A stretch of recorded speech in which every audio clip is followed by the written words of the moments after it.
Hello, I'm Janice Godrich, the President of PCS, and it's really nice to welcome you to our second Facebook Live event. As you know, we're in a campaign at the moment to end the 7-year pay cap and get an above inflation pay increase for all. In a moment, I'll be asking our General Secretary, Mark Sawatka, about his meeting yesterday with the Chancellor of the Exchequer, Philip Hammond, and then following that, asking your questions about our pay campaign. I'd like to thank, first of all our members and reps who have voted in our ballots so far, and we'll be saying a few more words about that at the end. This live event's planned for about half an hour, so please get your questions coming in. And can I also ask you to share the event with your friends as it's happening? We want to get the biggest audience possible. You may notice I've got a slight croak. I'm recovering from a cold, so there might be the odd cough, but I can assure you that's where any likeness between me and Theresa May starts and finishes. So, right, Mark, can I ask you to tell us what happened yesterday when you met the Chancellor? I'm just hoping no letters fall off the set. Absolutely. Now we've said that. Well, thanks, Janice, and good evening to everybody, and thanks for tuning in to our Facebook Live event. Over 45,000 people viewed our first one, and we're hoping that we get, obviously, a load of people watching this as well. As you said, I went to meet the Chancellor yesterday with the TUC on the question of public sector pay.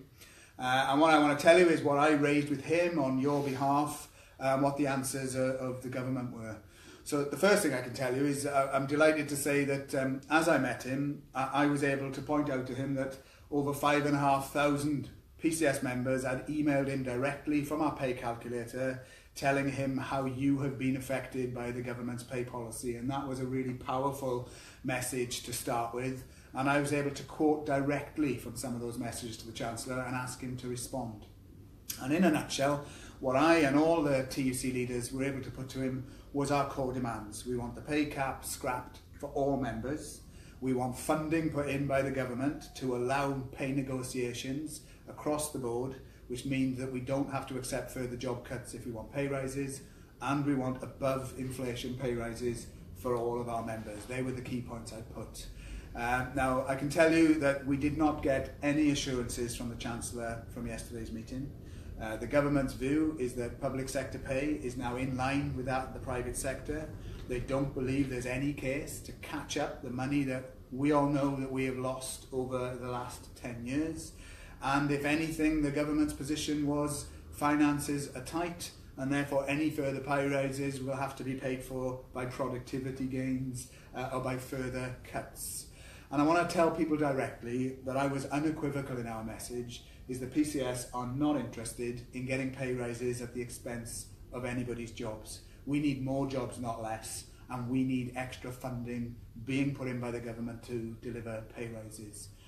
I think it's also worth saying, Janice, that the message I give him directly was from members in HMRC. I had some really good personal testaments, and I was able to ask him what he thought of the fact that his own staff have been so poorly paid that one member has emailed him and said that because her tax office is closing, even though she has worked as a professional for HMRC for many years, that she would now be better off leaving the civil service and taking a minimum wage, non-skilled job where she works, rather than travelling over 30 miles to a new HMRC office. He had nothing to say to his own staff or to what he believes is the value of civil servants delivering for the government every day. And so he was not able to answer our questions satisfactorily, and I hope you conclude from that what we have to ensure is when he delivers his budget on the 22nd of November, he knows that members have voted massively yes, yes in our ballot to ensure that he can't ignore us.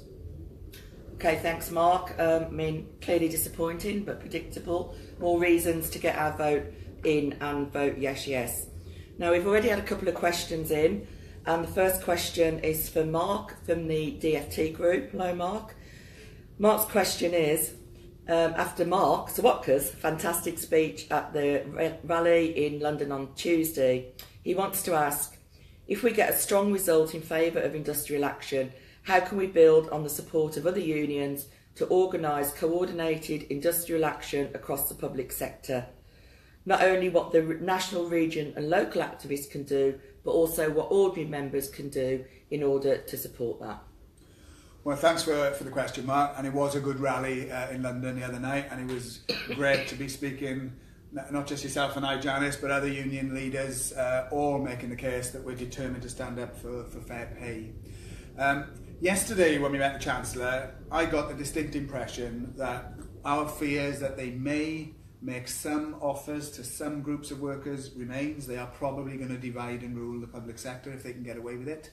And so the question is, right, we want unity, and all TUC unions are united for the three things we're asking for. Scrap the cap, put the funding in, and above inflation pay rises for everybody.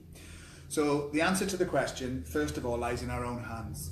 If we get a huge yes vote, we beat the 50% threshold, then not only is that a strong message to the government, but it is also a strong message to our colleagues in the other unions that if we can do it, other unions can do it as well. And it gives us the ability to sit down at national level in the new year to plan a real detailed campaign of working together to ensure that if other unions alongside us can deliver big yes votes, it puts pressure on the government.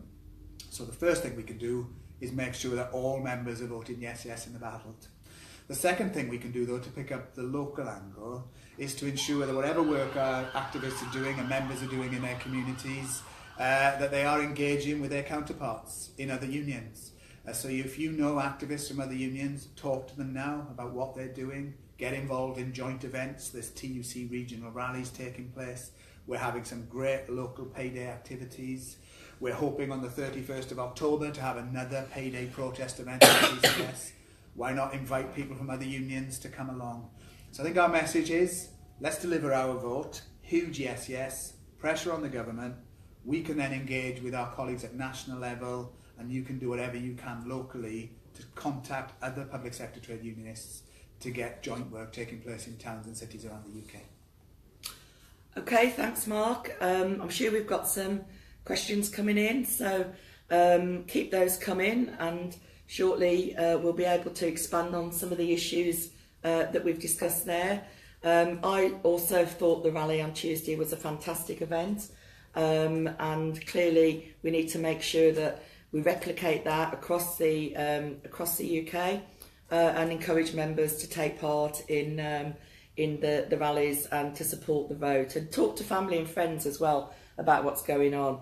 It's not just obviously ourselves. We don't think there are any deserving and undeserving public sector workers, so we need to be able to make sure that we share that message with people who work in other areas of the public sector as well. Okay, have we got some questions coming in from Mark? Yes, we have, thank you.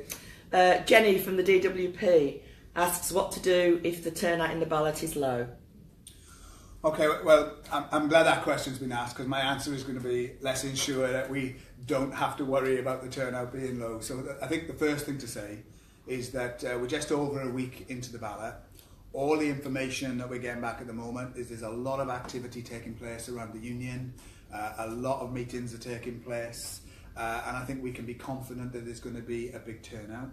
I can tell you that over the course of the next few days, people will be getting email reminders asking them to vote with a link to voting online, and that we will be starting our telephone banking where members who have not voted will be getting telephone calls urging them to vote. So we're doing everything we can, and we know that on the ground our reps are doing everything they can. But if it is a low vote, then obviously we have got a difficult conversation to have. The National Executive Committee is going to have to look at the vote and work out what it is that we can do moving forward. Clearly, the people who will benefit most from it being a low vote will be the Chancellor of the Exchequer and Theresa May, because they won't put any pressure on them. So I think the best answer to the question is, let's ensure that when we get to the 6th of November, we've got a huge yes vote with a really big turnout. But the final thing that's worth saying is the way that we're doing the ballot, we will get information here as exactly what has happened around the union. And of course, if the vote isn't as good as it'll want to be, we're not going to pack up shop and give up. We're going to use that information to put more help and support in to where the vote wasn't as high as we would want it to be, to build the union at grassroots level. And that's why it's probably worth reminding people here that there's a good opportunity, if you're not a member of PCS, to join PCS now and actually cast a vote.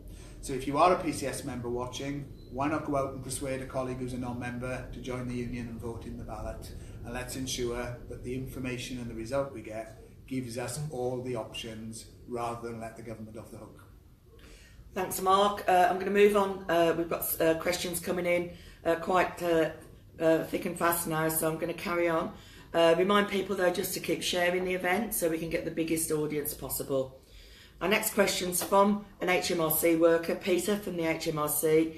He asks, do you think we'll need to take industrial action? Well, hi Peter. Will we have to take industrial action? Well, that depends entirely on what the government do, doesn't it, really? I mean, the best way to give us the chance of not having to take industrial action is if this vote is of such a high proportion that the government recognise they can't ignore us and they actually do something about our pay question. And it's probably a good time, therefore, to share with people that in the last few days, Damien Green, Theresa May's number 2, has actually written a letter to us. And in it, he has for the first time indicated that because PCS is not covered by a pay review body, that they will be inviting us to talks on the civil service pay remit in the new year. And he's also confirmed that there is now no 1% pay cap. So that's a bit of progress, actually, that we can say is probably as a result of our campaigning. But it's only going to be meaningful if when we do meet to discuss civil service pay, that money has been given to civil service departments by the Chancellor in his budget. Otherwise, we will be in a situation where we have no pay cap, but if we want pay rises, we'll have to use existing budget, which means less jobs.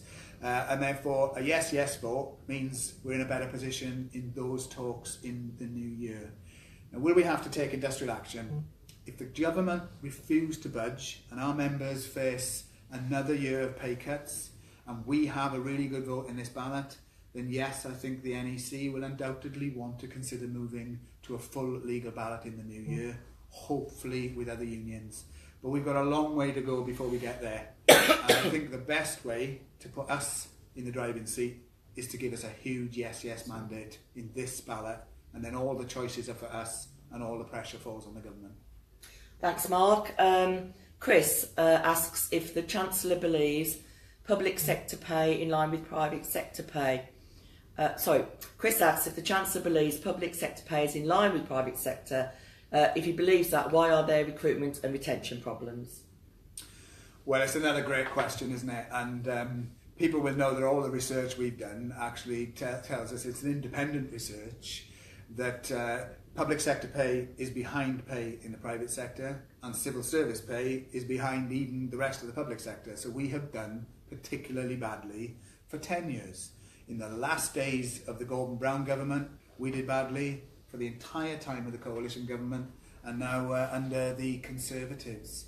And so when the Chancellor uses his data, he's being very selective. I mean, I can tell people that he told us that the government's tax policy means that we're better off.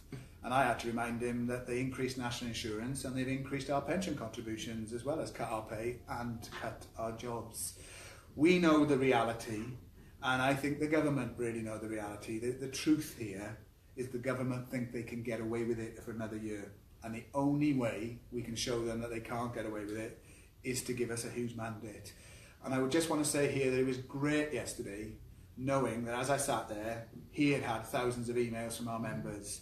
But the best way to show him, it's not just you and me, Janice, making speeches and making an argument in a room with him in 11 Downing Street, is that when we declare our ballot result, he will see tens of thousands of PCS members have voted yes. Let's do that. Let's give him something to think about before he does his budget on the 22nd.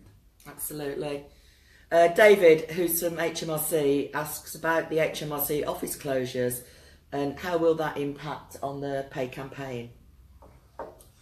Well, obviously, we're campaigning against the HMRC office closures. We've all been out doing rallies, and I look forward to going to Stockton this Saturday, Janice, where we're doing a rally in Stockton-on-Tees to save over 500 jobs in an area that needs work. I mean, the best way, I think, to show that we can win on office closures is, in this instance, to actually show we can also win on the question of pay. Because what is happening here is the government, and in this case HMRC management, are assuming that all their proposals they can just drive through, even though we know they're unfair. And the only people who are going to be able to stop them, really, would be PCS and our members. We've done that on the compensation scheme. Let's remember, we've defeated the government in court. 5 times we've now defeated the government in court over the last few years because members have supported us and we've had a strong legal case. We've got to show them that we oppose HMRC office closures, and I know our GC and our activists around the country are running some really good campaigns.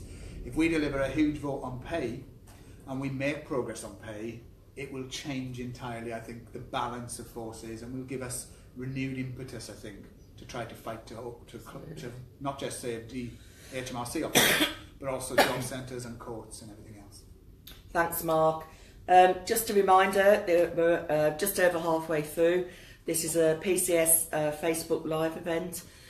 Please keep your questions coming in and continue to share the event so that we can spread it. And there will be, we will issue it afterwards so you can continue to share it and spread it around as much as possible.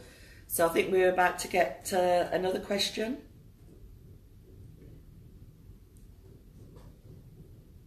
Are they coming in? Two on the link, right, I think. Michael from DWP in the Northwest.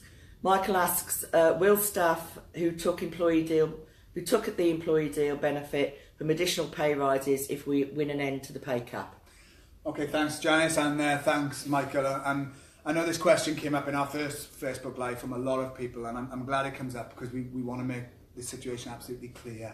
The employee deal, for those who don't know, was done in DWP, and it was a deal that delivered extra money in our members' pay, but we had to agree to changes in terms and conditions.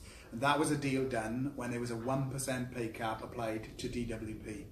We're absolutely clear here that if we are successful in getting the cap lifted and more funding put into government departments, then we will want to reopen pay negotiations in DWP so that our members there benefit in the same way as everywhere else.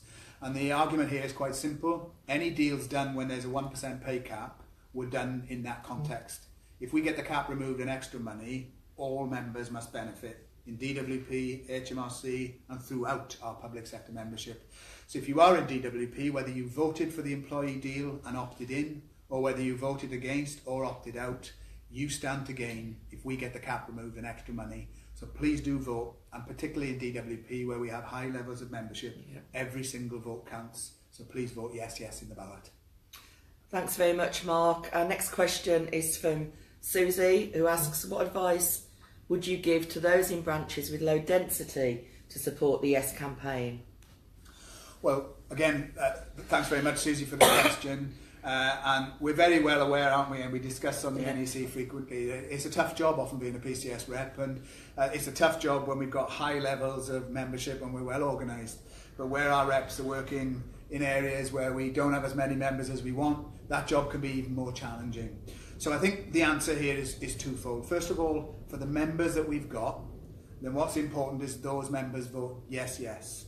And therefore, if you are in an office and we don't have as many members as we'd like, it's still important that the ones we've got engage in this ballot, because when the threshold is calculated, the laws are that it's based on you have to have 50% of your members vote. So where we have low levels of membership, it's still important that all those members vote. But it is really, Susie, an opportunity to use this ballot, I think, and the fact we've won on the compensation scheme to actually now try to make an extra effort, all of us, to get those members to join the union. And if you need help, Susie, in your workplace or in your branch, please contact PCS with the details, and we're going to try and help people, staff to come in, or people from your group to come in and help you. And it's a really good opportunity to persuade those non-members. If they haven't joined before, now's the time. Now's the time, not just because we're winning on things like the compensation scheme, but because if you join the union today, you get a vote in this ballot today. Your vote will be told to the Chancellor and to Theresa May. They will see your vote in this ballot, and therefore now's a chance to have an influence. So let's build the union. And actually the strongest message I think we could give the government is a huge yes, yes vote, beat the threshold, but is actually for them to see that PCS's membership return is going up as a result of this ballot. I hope, Susie, that happens in your workplace and in your branch, and I hope it happens everywhere else in PCS. Thanks, Mark. And just to reiterate that, you know, we have people able to help in areas where people need support for the ballot. The website directs you, our PCS website, on where to contact to get help and support. So anybody out there who would like some leafleting, some extra support in their branches, then please get in touch. Mark, you mentioned in your last question the CSCS, and we have a question on that. A question from Roy. Roy asks about the CSCS and what our position is on the current CSCS consultation. Okay, thanks very much, Roy. So the situation at the moment is because our members voted by 96% to reject the other terms, we went to court and we defeated the government in court. So the 2010 redundancy terms have been reinstated.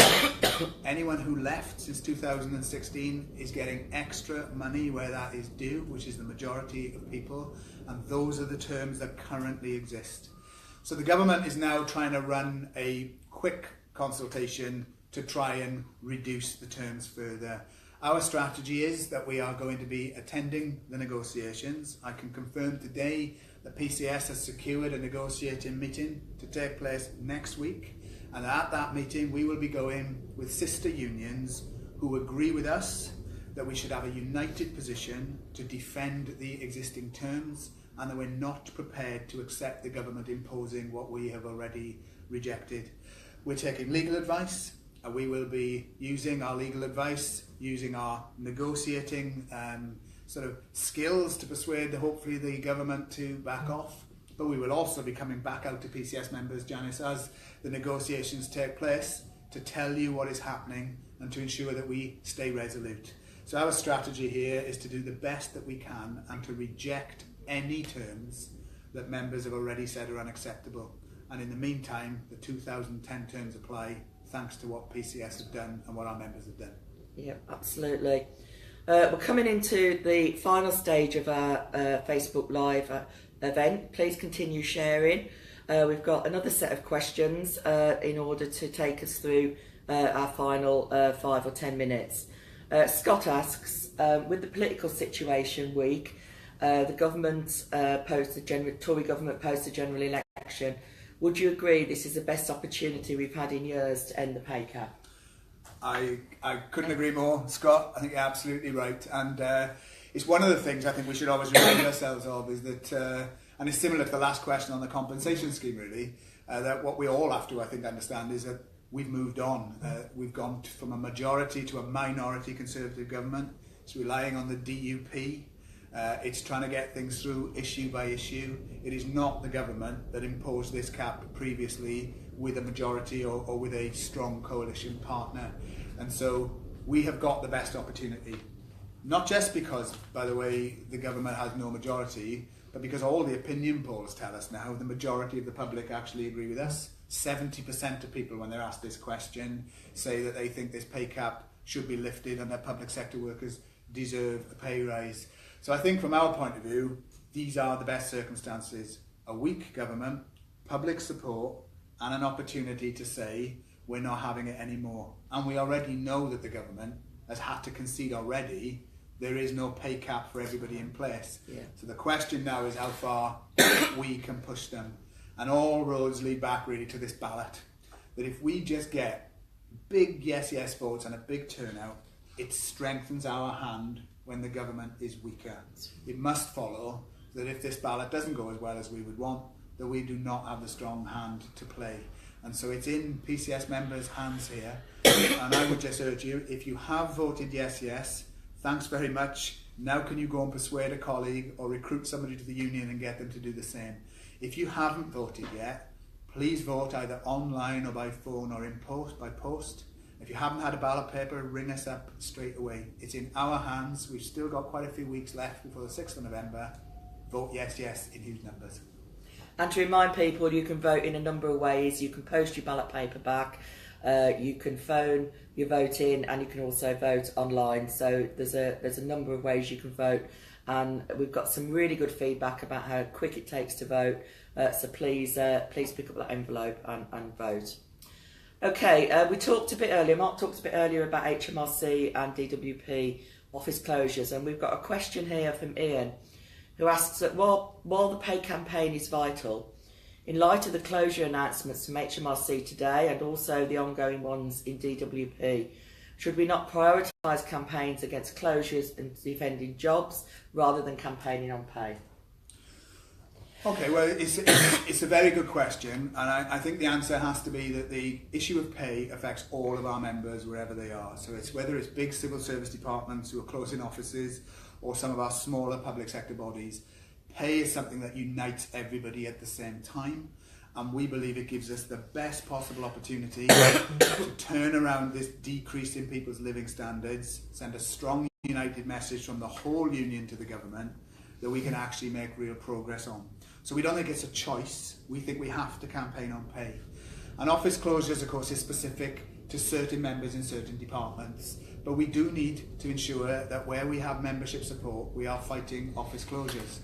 And therefore, what I would say is that if you've got a local campaign going, or if there's been an announcement today in your area, talk to your rep. Make sure your branch talks to your local GC member or to your PCS regional office, because we want to increase our activities on opposing office closures. We've got a lot of political support in Parliament, not just, I should say, from opposition parties either. We know there are some Conservative MPs who are opposing office closures. The government strategy is to try and pick us off one by one.